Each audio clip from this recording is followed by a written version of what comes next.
Welcome back to Trending in Education. Mike Palmer here. Very happy to be joined by Professor Chad Goldberg. He's a tenured sociology professor at the University of Wisconsin in Madison. And Chad, welcome to Trending in Education. Thank you, Mike. It's really a pleasure to be here. Appreciate the invitation to come today. Yeah, and full disclosure, Chad and I went to college together at an undisclosed time in the past. So we go way back. Been a little while, and congratulations to you on your career really since then, where the work you've been doing is certainly interesting, and that's really why we wanted to get you on the show today. The topic that really brought us together today is this notion of the Wisconsin idea, which we're going to get into as part of the show. And it's certainly relevant to a lot of the conversations that are happening today about the role of higher education, public higher education in particular. And there's a really interesting history to the University of Wisconsin at Madison, and we're going to get into that with Chad. But typically the way I begin shows, Chad, is we like to get the origin story of our guest. In your own words, what got you to where you are today in your career and your intellectual life, and in particular here, what brought you to the course that you're teaching. And just to be clear, this course that says the Wisconsin idea, it's also publicly available, and a lot of the ideas that we're going to be talking about today, part of why I wanted to have Chad on the show is because they're very broadly applicable, and we can use this example in Wisconsin as something that we all, I think, can draw from. But Chad, just to start, can you share with us what got you here and why listeners to a show about trends in education, what might folks want to know about you? Yeah, I have been at the University of Wisconsin for about 20 years now. And in a way, it's funny that I have become involved in this effort around the Wisconsin idea and renewing the Wisconsin idea because I'm not from Wisconsin originally. I did my graduate education in New York, and when I was doing my graduate education, of course, I knew about the University of Wisconsin. It's a famous institution, and the sociology department there has a very good reputation and has for a long time. But it's not someplace that I imagined that I would end up. And when I didn't know about the Wisconsin idea, it's something that I learned about here, and it's something that became important and valuable to me after I came to Wisconsin and after I learned about it and after I learned about the history. Yeah. And just to round that out a little bit, within sociology, what drew you to sociology? What is relevant about sociology for folks today? One of the questions that we'll probably get into as well is the softer sciences, the social sciences, liberal arts. These are all areas that come up regularly on the show where folks are questioning what's the value of understanding those things, particularly as they relate to job placement and returning value to the economy, et cetera. Just to round out a little more your background and your history, what brought you to sociology and why do you think it's still relevant today? Yeah, that's a great question. I became interested in sociology way back when you and I were in college together and started taking sociology classes there. And I was always interested in social and political affairs, and I think that's a part of what drew me to the discipline. I specialize in political sociology, study of politics and political life, but from a sociological perspective. And I would say that I was drawn to it for a couple of reasons. One, when I discovered sociology as an undergraduate, I had the feeling that sociologists, at least the sociologists that I was interested in and liked reading, were asking big and important questions about society and about social life, about the meaning of freedom, about equality and inequality, about the organization of work, about all these things, which I thought, wow, these are really interesting and important questions that are crying out for answers and concern all of us. Mm-hmm. And it's not that they always got the answers right or that they were always, that they had the answers complete. I still think there's questions. What's valuable to me are the questions and the ongoing discussion about how to answer those questions. And of course, the answers may need to change as times change and as mm-hmm. society changes too. So that was one reason. And the other reason, of course, is that I was sort of always interested in democratic politics and political participation and citizenship. And so that has manifested itself in different ways. When I was an undergrad, as you remember, I was involved in student government on campus. Later, I became involved in my union, and I'm interested in politics in the sense of how people come together to try to understand and resolve common problems, and how people can do that better, more effectively, and what are some of the problems, the obstacles, the barriers that prevent people from doing that sometimes. Yeah, it makes sense. And then moving into this idea of the Wisconsin idea, and you also have a book coming out on this topic in the fall as well. What's the name of the book? So the book is called Education for Democracy, Renewing the Wisconsin Idea. It's coming out in November from the University of Wisconsin Press. You can also find it on Amazon. It's available for pre-order. It's actually, I'm really excited about it. It's an edited volume. It's not just me. There are a number of contributors who have written essays for the book. And so it's interdisciplinary. There are contributors from a variety of different fields. Mm-hmm. And the book comes directly out of this public lecture series and course that we'll be talking about today. So it's almost all of the chapters, the essays in the book are based on lectures that were given at some point in the course and in the public lecture series. Right. And the public lecture series began in 2016. You were the first instructor of record for the lecture series back then. And now this is a return engagement for you. So this is the second time. It's been running since 2016 each fall. And now you're back for another run through. And we're going to want to get into that as well, just to understand how things have changed, how the course has changed, and how 2020 being the crazy year that it is, how the whole notion of the Wisconsin idea and the curriculum you've designed in support of this course has evolved in line with the time. So we'll definitely want to pick up with that a little bit downstream. But before we do that, for folks who aren't familiar, and full disclosure, again, I wasn't familiar with the Wisconsin idea until we caught up maybe a few weeks back as we were talking about what we might do for a show. It's a pretty interesting notion, and I think it has a lot of relevance in this day and age. So can you summarize for our listeners what the Wisconsin idea is, and then maybe some ideas around how it's particularly relevant to the times that we're living in today? Sure, yeah. And really, as I said, I didn't really know anything about the Wisconsin idea until I came to Wisconsin, and I didn't learn about it right away. It was something I heard about. It's, in Madison on campus at the university, people still talk about it a lot. But if you're not from there, you wouldn't necessarily know about it.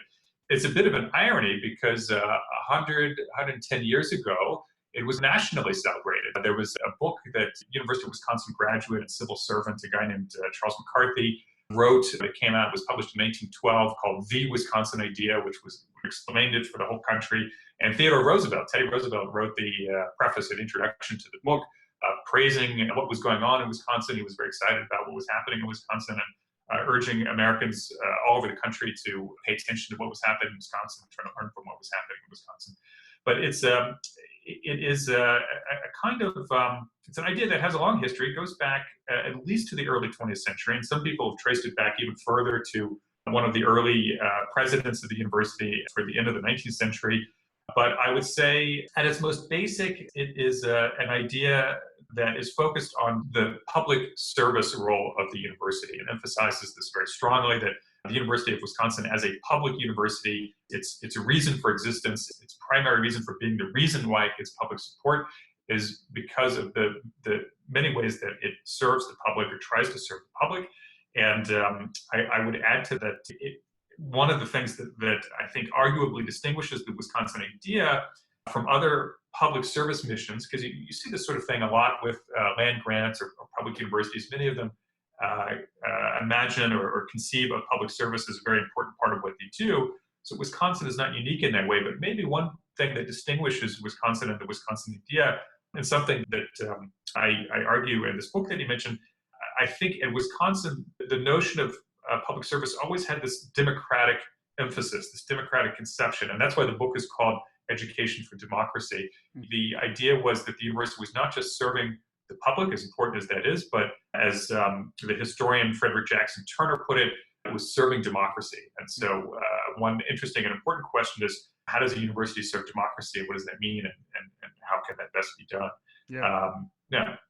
Yeah, one of the reasons why I think that is particularly relevant these days, and one of the reasons why I wanted to have you on the show, is that in light of many of the challenges we're facing as a nation, and in light of many of the challenges that universities are facing, whether it's the response to the pandemic, or whether it's the Black Lives Matter movement, or the hyper partisan nature of our public discourse is that folks are questioning in more fundamental ways the role of higher education and also the role of public higher education. And I thought that in particular made the Wisconsin idea something worth getting out there to our listeners. Can you talk a bit about why you think it's relevant? It was relevant enough in 2016 to begin this course with your colleagues, and why in some ways perhaps it's even more relevant to this day. What are some of the alternative notions around what higher ed or public university should be, and then how is this renewing this idea important in these times? Yeah, great questions. So I think those kinds of issues about the role of the university and about how higher education, public higher education should develop and to what extent and how it should be supported, those were the impetus for the public lecture series and the course and ultimately the book. In 2015, the person who was then governor of the state of Wisconsin, at that time it was Scott Walker, as some people might remember, this made national news. It was in national headlines. Governor Walker actually tried to rewrite the mission statement of the University of Wisconsin system. He didn't like the old mission statement. And what he tried to do was take out all the sort of flowery language about the pursuit of truth and improving the human condition and these sort of lofty ideals that were in the old mission statement. And he thought that it would be better if the mission was more narrowly focused on workforce development and training students for jobs and basically forget all this other stuff. There was a big uproar about it, and Governor Walker claimed that it was an accident, a drafting error, he said. We later found out from the press and from investigative journalists that it wasn't an error, it was very intentional. But it alarmed a lot of people at the university because we thought, it's not that we're against preparing students for jobs. I would say that, just speaking for myself, in my view, of course, that's an important aspect of what a public university should do. I know that a lot of my students, this is important to them, especially when the economy is not doing well. They have concerns about, am I going to get a good job when I get my degree, when I get out of college? So it's not that that's bad in itself.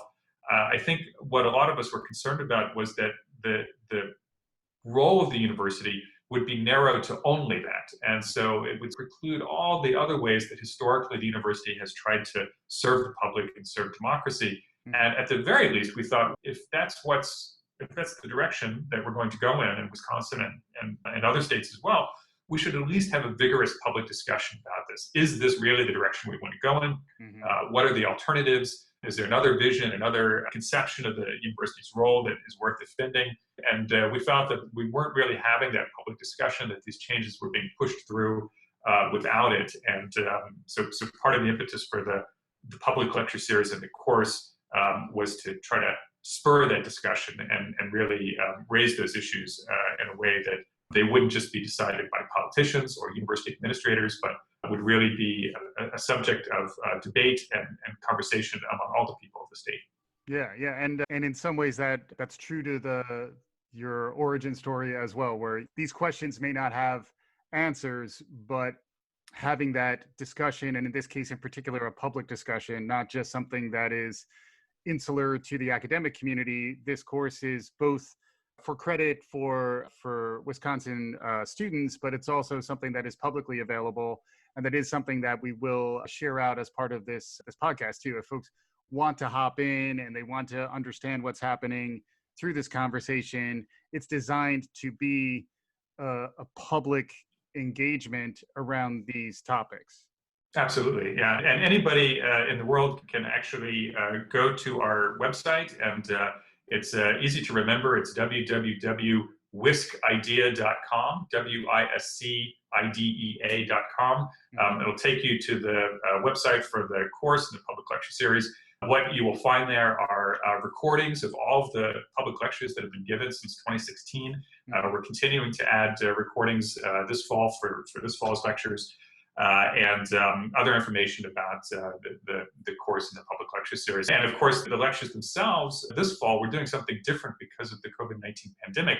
We used to do the lectures in person. We would have a big lecture hall in Madison, anybody could come. But of course, if you're not in Madison, it's not easy to get to a lecture. This fall, all of the lectures are online. So actually anybody anywhere in the world can participate. It's easy to get the information to join the lecture. They just have to contact me, and we welcome everybody's participation. We think that these are issues that go far beyond the borders of the state of Wisconsin, as I think you pointed to and you suggested.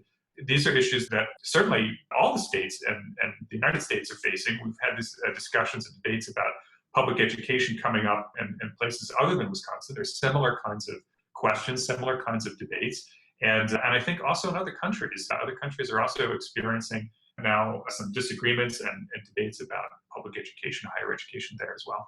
Yeah, and it is really interesting. I will want to get your thoughts on how this year is different beyond just the fact that the class is online, but the fact that these higher education can now be online does change the game in terms of opening up access. It's something that's been talked about since the advent of the massive open online courses in 2012. There's this sort of notion that anyone can get access to a great education, but the actual delivery of that has faced challenges, and we haven't really seen it fully blossom. In some ways, this year may be an inflection point there, and I'd love to get your perspective on that. I know we're still early into the course, but do you have any thoughts on how opening up this to online access maybe changes the conception of the course and changes how the conversation may evolve? Yeah, that's an interesting question. I'm of two minds about MOOCs. On the one hand, I see a lot of potential there for public outreach and for really improving and widening access to higher education and to these kinds of discussions that people wouldn't otherwise easily be able to join. So there's a lot of positive aspects about them, but there's also some concerning things about the way that they have been implemented. Yep. I'm concerned about, for one thing, as somebody who works in higher education, that they can be used in a way that basically concentrates teaching in the hands of some very highly paid, highly remunerated people at elite institutions. And then the instructional staff, faculty, and academic staff at other institutions, there's then a kind of pressure to make those jobs less well paying, less secure. So I don't think that's inherent in MOOCs and the technology, but I am concerned that they end up getting used that way. And then, of course, that's bad for higher education, I think, in the long run. Yeah. And then the related point, I think, is the massive aspect of it, where the alternative, I don't know if you've heard of SPOCs, but small private online courses, which also live long and prosper, SPOCs. But it is a counterpoint, which is emerging. I've heard several of my guests have been talking about it in earnest more of late, that the forcing function of COVID moving pretty much all of education online has opened up the opportunity to have enough teaching talent to be able to apply to the problem so that you can actually have a more intimate, engaged conversation that's more akin to what you might get in a seminar or a smaller lecture series. And it sounds like what you're delivering here is probably more akin to that, where rather than being about the massive part, those who can attend live, in some ways you want to get those diverse perspectives and to drive the engagement. So more to come on that. But in addition just to jump in there, just to add, because I think that's important. So you're absolutely right about that. And with our public lecture series and course, we've tried to do it both ways. We tried to eat our cake and have it too. So the public lecture part, I mean, that is potentially very massive. And so many people could tune into the lectures. There is an opportunity for people to ask questions at the end of the lecture, but it's not that small interactive setting that you're describing. So from the very beginning, we always paired up those public lectures with a kind of smaller discussion-oriented seminar meetings for undergraduate students who enrolled at the university who wanted that kind of experience. And so we try to have it both ways. Somebody like you who went to a liberal arts college, I think that kind of experience is really valuable and really important. We didn't want to lose that. And so that's how we're trying to do it. And I also wanted to add that it's important for another reason. One other concern I have with the massiveness of MOOCs is I actually think that there's real value in having a plurality of different people teaching subjects in different ways. That we're not, so you could say, well, Chad Goldberg is doing this Wisconsin Idea course. Nobody else needs to teach this. They could all just tune into the lectures, but that would really be a loss, because other people would teach it in different ways with different emphases. And that's part of the reason why, from the very beginning, we didn't want the same instructor every year. So up until this year, it's been a different instructor each year. Yep. And so our idea was to have a kind of at least a pool of faculty who would take turns doing it and do it in different ways. And I would even see value in different institutions doing it in different ways. So the way that we do it in Madison maybe is not the way that they would do it at other University of Wisconsin campuses, and in Stevens Point or in Green Bay or someplace else. Yeah, so I think there's real value in having a plurality of different approaches and methods.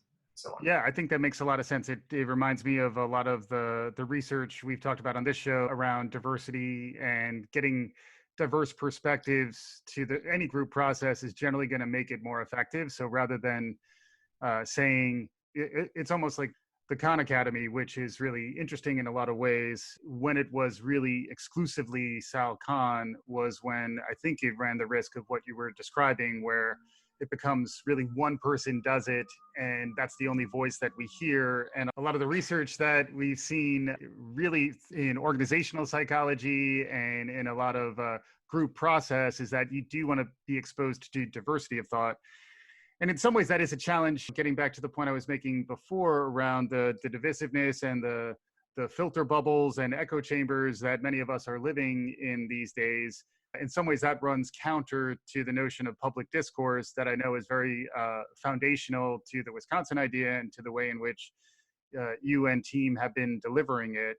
I would love to get some perspective from you on how the course and the delivery has evolved. The fact that you're in Wisconsin in 2016, which also was a presidential election year, and Wisconsin was a battleground state then. And now in 2020, we're recording this right towards the end of September.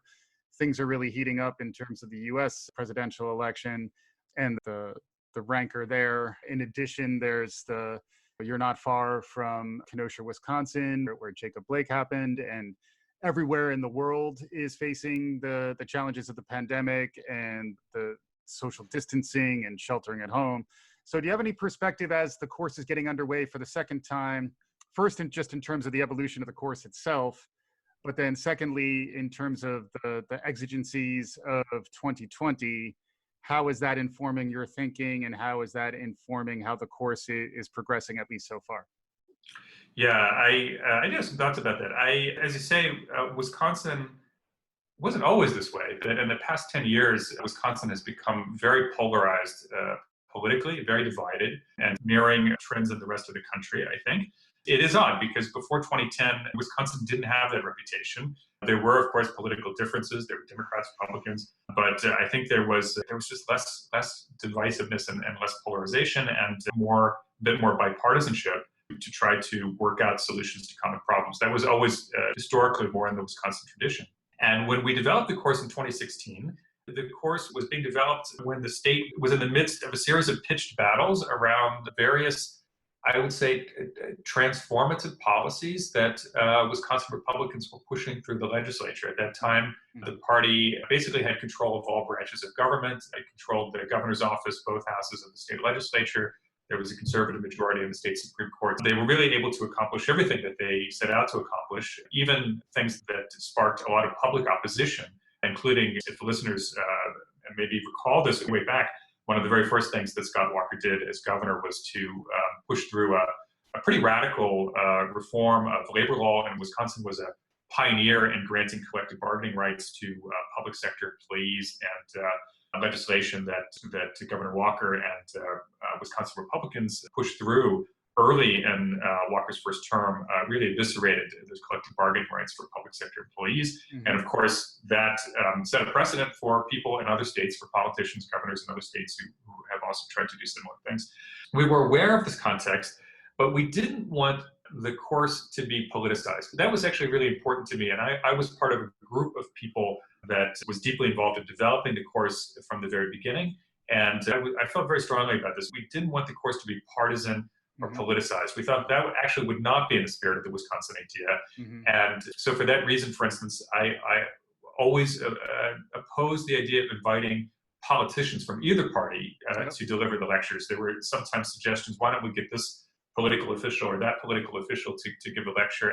Mm-hmm. And for the most part, we have avoided that Mm-hmm. for precisely that reason. We didn't want to politicize it. But at the same time, we felt that there were important political conflicts and changes going on in the state and that they should be addressed in the public lectures.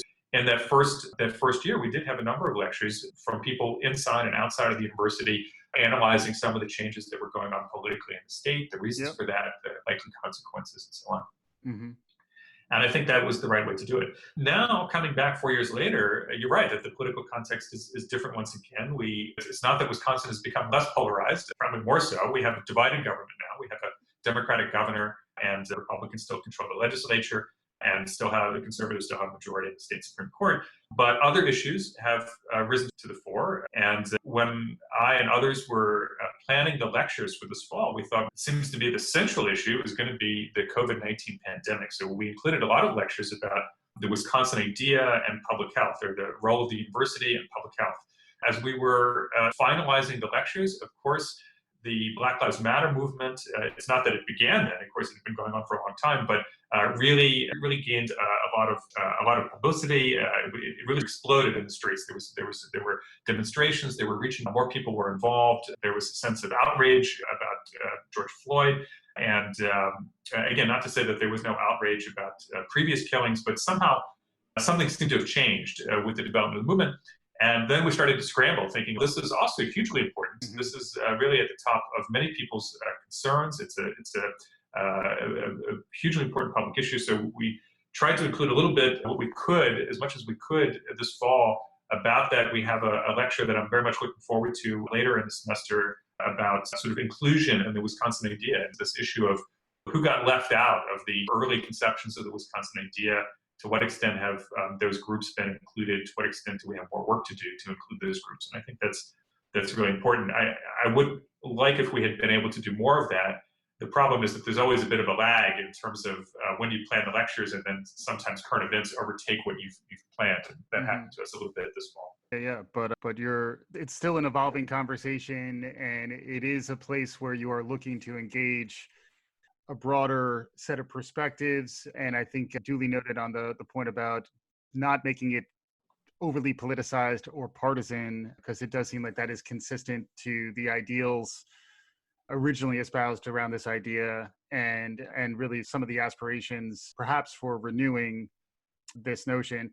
I do want to get some of your perspective on other trends that you might be tracking outside of what we discussed so far. But before we get there, I would like to get a little bit more perspective from you on the future of this idea. And it did sound like, because it is a public discourse, there is a chance that the renewal doesn't happen, and that we're a trend spotting show, but we're also trying to understand potential futures that we may move forward towards. So do you have any perspective on where public education may go, whether they're good, bad, weird, indifferent? I would be curious where you could see things heading, and also whether there are ways in which our listeners or individuals could become activated to try to move things in a positive direction.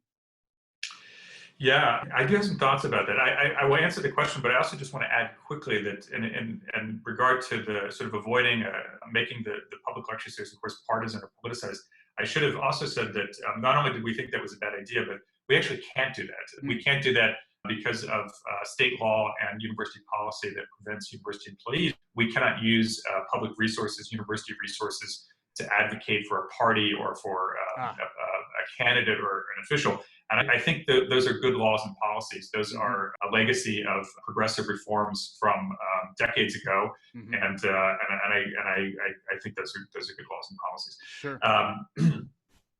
Yeah, in terms of the question that you asked, absolutely. I think the impetus for the public lecture series, the course, and the book, as I said, is we want to stimulate a discussion about public education, higher education, public universities, their role in a democratic society, what their role should be, and how and why the public should support the work that they do. Mm-hmm. And we felt that that discussion wasn't happening, but you're absolutely right. We could have this discussion, we could have a vigorous public debate, and it could be that people like me who have a different view about what the role of the public university should be end up losing that debate. And people like Scott Walker maybe they're able to get the support of the majority of citizens. So it's certainly possible that we could lose that debate, but we should at least have the debate, and people should know what they're doing and what they're getting before we continue moving in that direction. I think that for a long time, there has been a movement to overhaul public universities and higher education in this country. I would, for lack of a better term, I would say that well-funded and powerful groups in the country that have been pushing what I would call a market model of the university, and that has different components. Part of it is what I would say is this overly narrow, exclusive focus on job training.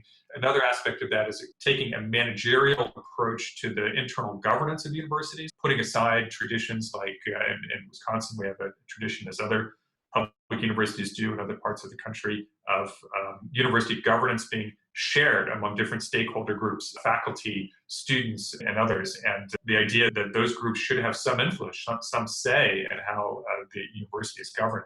So moving away from that model, more top-down kind of managerial model of governance, that's part of what I would call this market model.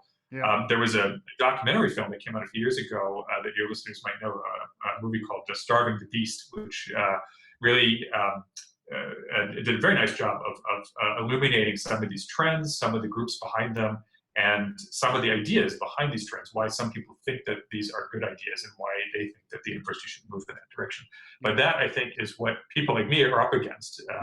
We have a different view, a different understanding, and I don't think we have the same level of resources or power, but I think what we can do, since we are educators, is to try to stimulate some public discussion and education around these issues. Yeah, and reminiscent of, even if you don't necessarily control the legislature, if the people get the message and if they activate and take to the streets, as many folks are doing more broadly around Black Lives Matter and some of these other issues. Now the Supreme Court is up with the Ruth Bader Ginsburg seat. How much can the ideas get out there that then may activate some movements that will ultimately be another powerful component of our democracy and our public discourse? So with that, this is lofty too. I like the lofty conversation. Thank you for having lofty ideas that let me wax on this a little bit. But I always love to ask my guests, what other trends you're noticing that we haven't talked about so far? So we've been going deep on the Wisconsin idea, but are there other trends broadly around the world around us and education and the future that we haven't talked about that are capturing your imagination that you wanted to get out there for our listeners? Yeah, I think in a funny sort of way, you could look at the efforts that I've been involved in, this public lecture series and course on the Wisconsin idea, this new book on renewing the Wisconsin idea, and you could say, Chad, this is backward looking, it's conservative looking, because you're looking back at this sort of storied past and all these great things that the university did in the early 20th century and into the mid 20th century.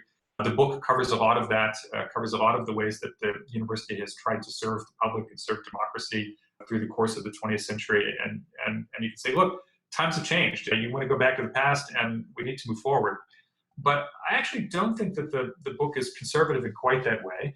I do think that there are things of value that we can find in the past, and that there are things that remind us of the wide range and wide scope of ways that the university can serve the public and serve democracy. And that can inspire us. But I don't think anybody wants to say, oh, we could just go back to the way we did things in 1912. Nobody, right. I think, would say that.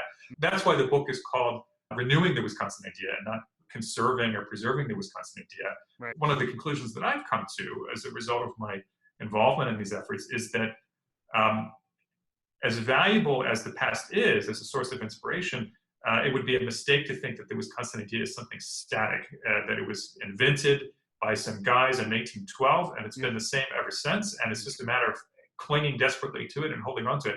I think actually what we see when we take a historical look is that it has always been something that has developed and changed over time. Mm-hmm. And I think that's as it should be. It has to develop to adapt to new circumstances.